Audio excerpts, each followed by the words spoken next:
काही प्रमाणामध्ये ओबीसी समाजामध्ये मोठ्या प्रमाणात चिंता किंवा घबराट निर्माण झालेली आहे किंवा आता आमचं आरक्षण आता संपलं आहे,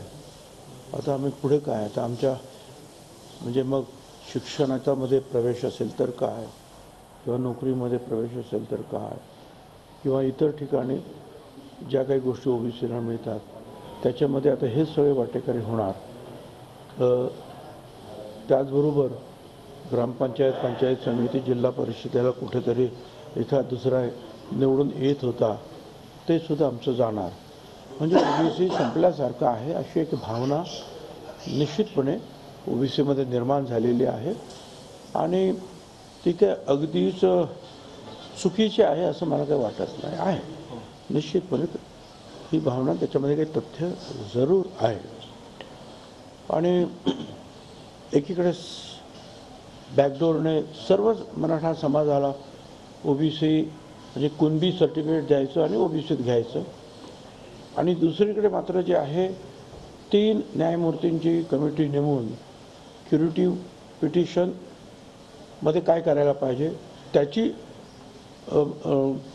कारवाई करायची, आणि त्याचबरोबर जे आता एक आयोग त्यांनी तो नवीन तयार केलेला, कारण जुने जे होते आयोगातले सगळे ओबीसीचे लोक त्यांनी तर ह्या किंवा त्या कारणामुळे किंवा कशामुळे ते राजीनामा त्यांनी दिलेला आहे, आणि सगळे नवीन लोक त्यांनी जे भरलेले त्यांना हवे ते, आणि त्यांच्याकडून आता जे सर्वेक्षण त्यांनी ते सुरू केलेलं आहे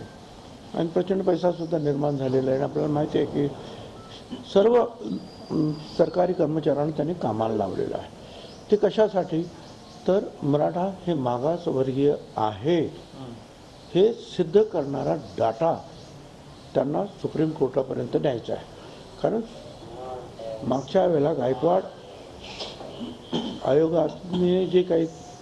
दिलं होतं मराठा समाजाला वेगळं आरक्षण हायकोर्टानं, ते सुप्रीम कोर्टानं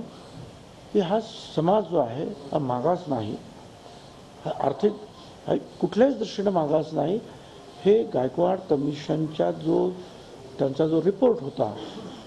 त्याच्यावरूनच त्यांनी त्याच्यावर बोट ठेवलं की तुम्ही तर सांगता की